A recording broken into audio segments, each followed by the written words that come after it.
नमस्कार, आप देख रहे हैं न्यूज 80 और मैं हूं आपके साथ शिवानी शर्मा।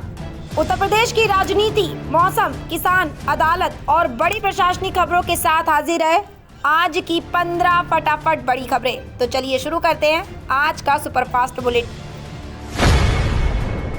उत्तर प्रदेश अधीनस्थ सेवा चयन आयोग ने एक्स-रे टेक्नीशियन मुख्य परीक्षा 2023 का अंतिम परिणाम घोषित कर दिया है। चिकित्सा एवं स्वास्थ्य सेवाओं के 382 पदों में से 377 अभ्यर्थियों का चयन हुआ, जबकि दिव्यांग श्रेणी के पात्र अभ्यर्थी नहीं मिलने से 5 पद रिक्त रहे। चयन लिखित परीक्षा और अभिलेख सत्यापन के आधार पर किया गया। सामान्य वर्ग से 150, SC 69, ST 8, OBC 102 और EWS 38 अभ्यर्थी चयनित हुए। स्वतंत्रता संग्राम सेनानी, आश्रित और उत्कृष्ट खिलाड़ी श्रेणियों में भी पर्याप्त पात्र अभ्यर्थी न मिलने के कारण कुछ पद खाली रहे। आयोग ने श्रेणीवार कट ऑफ भी जारी की गई है। उत्तर प्रदेश सरकार ने सरकारी भर्ती प्रक्रिया को सरल और पारदर्शी बनाने के लिए 14 जुलाई 2026 उत्तर प्रदेश अधीनस्थ सेवा चयन आयोग में निःशुल्क वन टाइम रजिस्ट्रेशन प्रणाली लागू कर दी है। अब अभ्यर्थियों को व्यक्तिगत विवरण केवल एक बार दर्ज करना होगा, जिससे भविष्य की PET और अन्य भर्तियों में बार बार फॉर्म भरने की जरूरत नहीं होगी। नई व्यवस्था में PET स्कोर 3 वर्ष तक मान्य रहेगा और अभ्यर्थी अपने सर्वोच्च वैध स्कोर का उपयोग कर सकेंगे। सरकार का कहना है कि ये डिजिटल पहल आवेदन प्रक्रिया को तेज, सुरक्षित, पारदर्शी और अभ्यर्थी हितैषी बनाएगी। विश्व युवा कौशल दिवस के अवसर पर बुधवार को लखनऊ में इंदिरा गांधी प्रतिष्ठान में राज्य स्तरीय कार्यक्रम आयोजित होगा। मुख्यमंत्री योगी आदित्यनाथ इसका शुभारंभ करेंगे और कौशल विकास मिशन व राजकीय ITI से प्रशिक्षण लेकर आत्मनिर्भर बने 400 युवाओं को सम्मानित करेंगे। कार्यक्रम में कौशल सारथी पोर्टल का शुभारंभ, उद्योगों के साथ MOU, कौशल आधारित उत्पादों की प्रदर्शनी तथा कौशलम पुस्तिका और एम्प्लॉयबिलिटी व सॉफ्ट स्किल्स मैनुअल का विमोचन होगा। विभागीय योजनाओं से लाभान्वित युवा अपने अनुभव साझा करेंगे, जबकि उत्कृष्ट प्रदर्शन करने वाले 21 युवा आइकन भी सम्मानित किए जाएंगे। उत्तर प्रदेश में मुख्यमंत्री योगी आदित्यनाथ के नेतृत्व में सरकारी स्कूलों का स्वरूप तेजी से बदला है। बेसिक शिक्षा विभाग के ऑपरेशन कायाकल्प और माध्यमिक शिक्षा के प्रोजेक्ट अलंकार के तहत विद्यालयों में आधुनिक सुविधाओं का विस्तार किया गया। 1.32 लाख परिषदीय स्कूलों का नवीनीकरण किया जा चुका है और बुनियादी सुविधाओं का स्तर 36% से बढ़कर 96.30% तक पहुंच गया है। स्कूलों में स्मार्ट क्लास, आधुनिक प्रयोगशालाएं, पुस्तकालय और डिजिटल संसाधन उपलब्ध कराए गए हैं। साथ ही 4.50 लाख से अधिक शिक्षकों को FLN आधारित प्रशिक्षण देकर बच्चों की भाषा और गणितीय दक्षता मजबूत करने पर जोर दिया गया है। लखनऊ में एलिवेटेड रोड शुरू होने के साथ ही वाहनों का संचालन शुरू हो गया है। सरोजनी नगर की मीरानपुर पिनवट टोल प्लाजा के पास अवरोध हटते ही वाहन एक्सप्रेस वे पर दौड़ने लगे। पहली बार नए मार्ग पर सफर कर लोगों में उत्साह और रोमांच देखने को मिला। मार्ग के किनारे रहने वाले लोग भी वाहनों की आवाजाही देखकर खुश नजर आए। हालांकि कानपुर हाईवे पर अब भी वाहनों की संख्या दिख रही।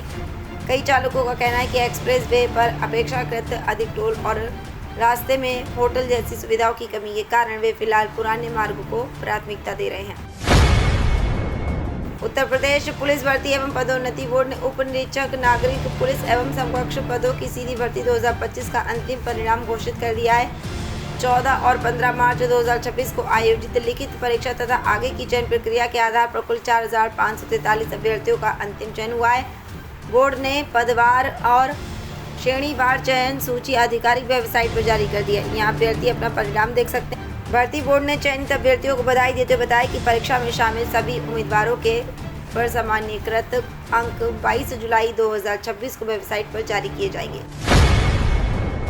अम्बेडकर नगर में बहुजन समाज पार्टी ने अकबरपुर विधानसभा इकाई में संगठनात्मक बदलाव करते हुए 3 नए पदाधिकारियों की नियुक्ति की है। जिलाध्यक्ष सुनील सावंत गौतम के अनुसार आज्ञाराम प्रधान को विधानसभा अध्यक्ष, विनायक निषाद को विधानसभा उपाध्यक्ष और एडवोकेट विजय कुमार को महासचिव बनाया गया है। ये नियुक्तियां बसपा प्रमुख मायावती के निर्देश और प्रदेश नेतृत्व की सहमति से की गई हैं। नए पदाधिकारियों को बूथ स्तर तक संगठन मजबूत करने, पार्टी की नीतियों को जन जन तक पहुंचाने और आगामी राजनीतिक कार्यक्रमों में विधानसभा इकाई की सक्रिय भूमिका सुनिश्चित करने की जिम्मेदारी सौंपी गई है। श्रावस्ती के कोना पहुंचे ज्योति मठ के शंकराचार्य स्वामी अभिमुक्तेश्वरानंद सरस्वती ने गौ रक्षार्थ धर्मयुद्ध यात्रा के दौरान राम मंदिर ट्रस्ट पर चंदे के दुरुपयोग और अनियमितताओं का आरोप लगाया। उन्होंने कहा कि ट्रस्ट में कलाकारी कर राम मंदिर में आने वाले चंदे की चोरी की गई।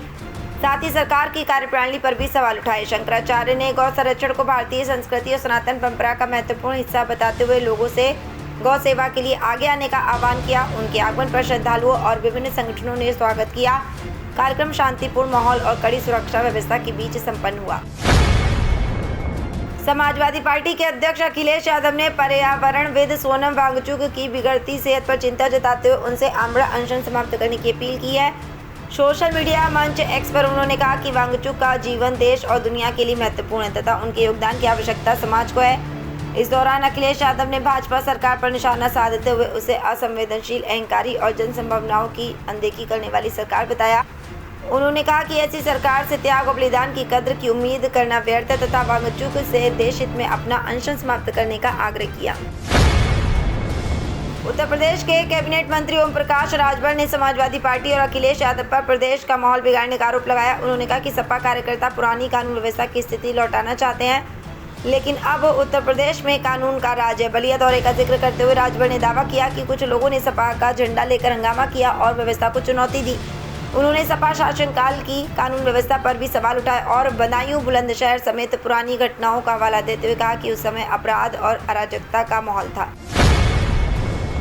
उत्तर प्रदेश के उप मुख्यमंत्री केशव प्रसाद मौर्य ने वन नेशन वन इलेक्शन का समर्थन करते हुए कहा कि इससे देश का समय और जनता का पैसा बचेगा।